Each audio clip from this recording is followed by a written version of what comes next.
Hey everybody, how are you doing? I hope your exams so far have gone smoothly. I'm back, and today we are going to be looking at my thoughts, my analysis and predictions for AQA Psych Paper 3 2025.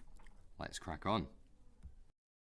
Okay, so we're going to start with issues and debates, and I'm going to take you through, I'm not going to read it all out word for word, but I'm going to take you through what's happened over the years, and then we'll analyse and look at some possible focus areas. So, last year we had culture bias, 6 marks of that. I think that was 2 separate questions.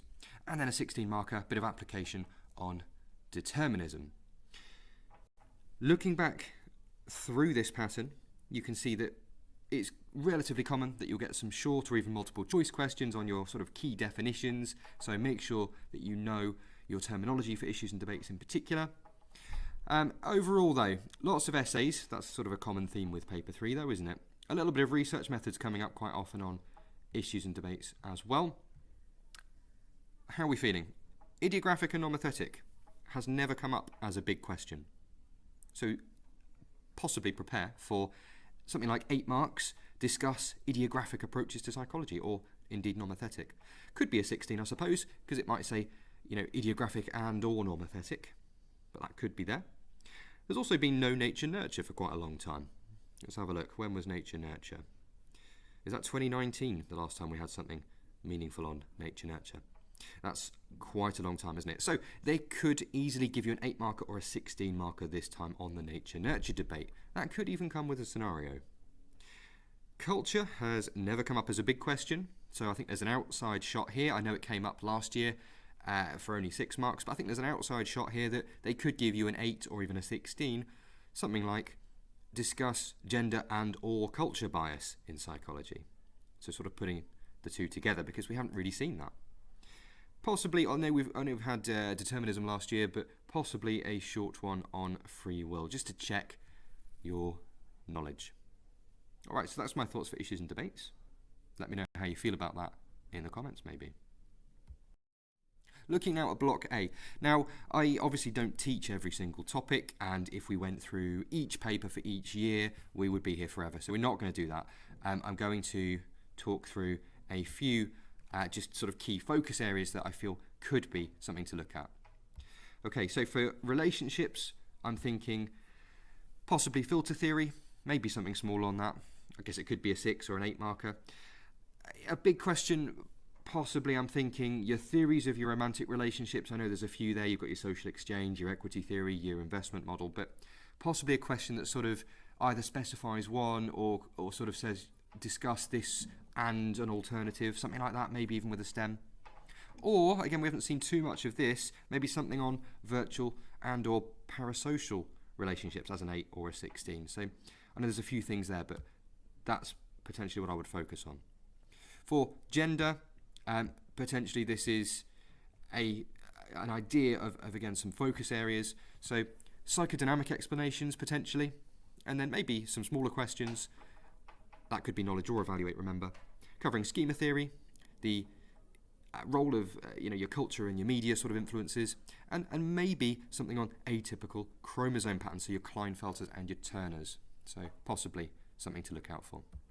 In terms of cognition and development, this is a relatively small unit, and last year we had Vygotsky and mirror neurons, but despite that, I'm feeling like social cognition as a whole could be a focus area. It could be a STEM, for example, with a 16 marker that sort of says discuss 2 explanations for social cognition or the development of social cognition.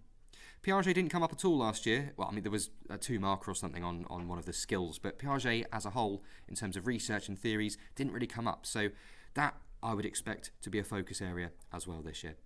Maybe outside shot, something on Bayesian, or even using Bayesian to sort of evaluate Piaget, something like that. Maybe a STEM with a little infant or something, talking about object permanence, so you could bring in a little bit about Piaget and Bayesian, possibly. But yeah, I think social cognition, looking at your Selman, looking at your Baron-Cohen and your ASD, explanations theory of mind, that feels relatively likely for me. In terms of the essays over the years, last year we had 2 8 markers. We also had 2 8 markers the year before that, so it feels like potentially a 16 marker is due here. Right, let's have a little look at block B now, those set of options. So we'll start with schizophrenia. Okay, diagnosis and classification I thought was sort of overdue last time, and it didn't really come up, so this feels again like there probably should be something on that, but is it going to be a big question? Maybe not. I think maybe something on the explanations, maybe a focus on cognitive explanations, or indeed the interactionist approach to explaining and treating schizophrenia. We haven't really seen much of that for a while. Maybe an outside shot, or maybe something smaller, possibly family therapy if you want something to have an additional focus on.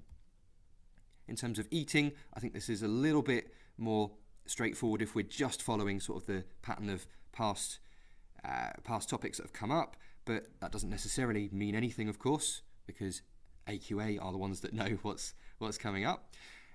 So some thoughts: obesity, dieting, and then possibly something maybe a little bit smaller on evolution or hormonal sort of mechanisms. That'd be something that I would look at. Stress, a little bit trickier, there's a little bit more here potentially, but what I've picked out is maybe the role of life changes and daily hassles, maybe an 8 marker on that or something there. Coping with stress, possibly for a bigger type question, maybe they could bring in a couple of different ways of coping with stress. You've got your stress inoculation, your drug therapy, that sort of stuff. Could even be a 16 there. And then maybe something else as a bit of an alternative, maybe your personality types and or hardiness. I guess that could be a small question. I mean, it could be a 16 marker, but possibly something to just make sure you're okay with. In terms of pattern of big questions here, we've had a lot of 16 markers on this section. We had a 16 marker in 23 and last year.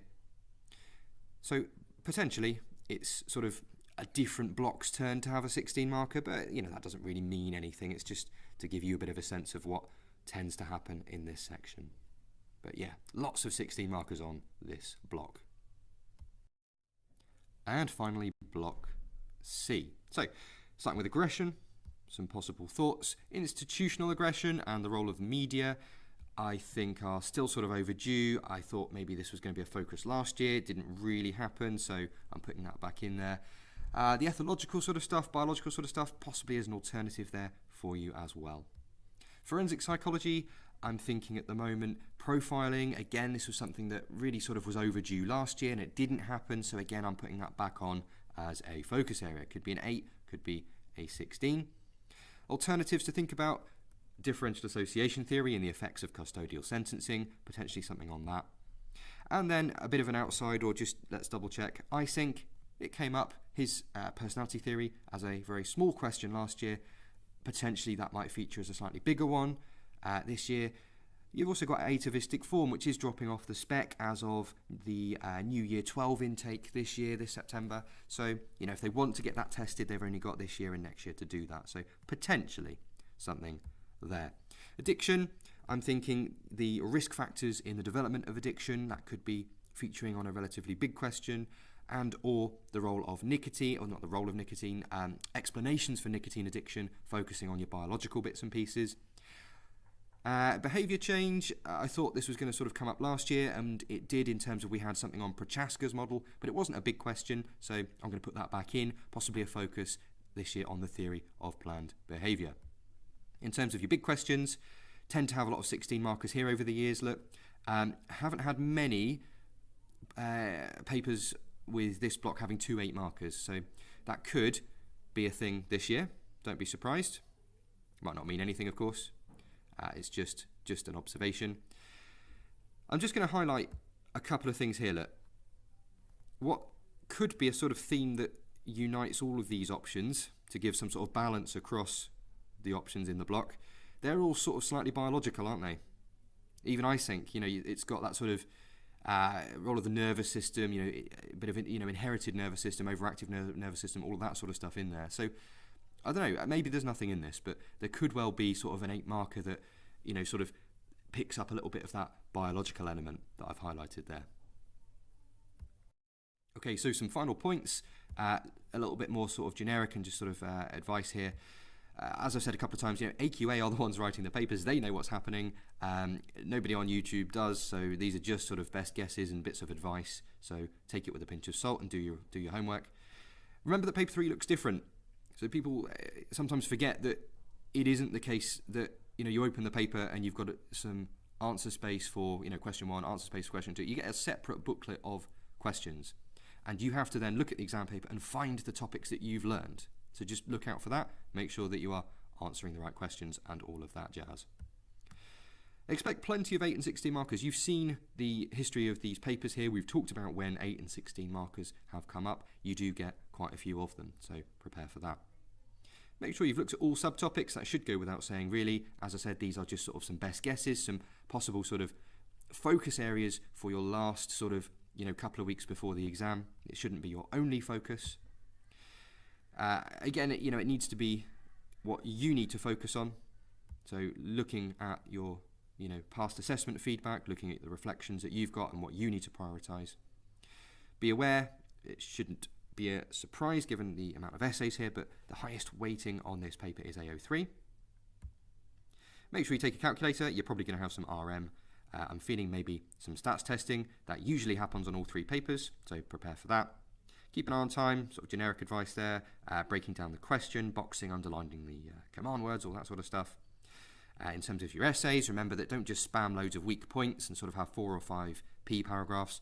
Try and level those up. Try and have a more sophisticated sort of discussion, a bit of counter-argument. Make sure that you are linking your arguments back to the question, back to the theory, the treatment, whatever that you are evaluating. And learn and use your terminology. We talked about earlier on the prevalence of those sort of short questions that are definitions or multiple choice sort of definitions of keywords in your issues and debates in particular. So do learn your terminology. Okay, right, I hope that was helpful for you folks. And like I said, I hope that the exams you've done so far, you've absolutely smashed them. Do me a favour and smash that like and subscribe button as well, will you? Nah, seriously though, let me know how you're getting on in the comments if you've got any questions or anything. Good luck with it all. There's extra links in the description if you're interested in other bits and pieces.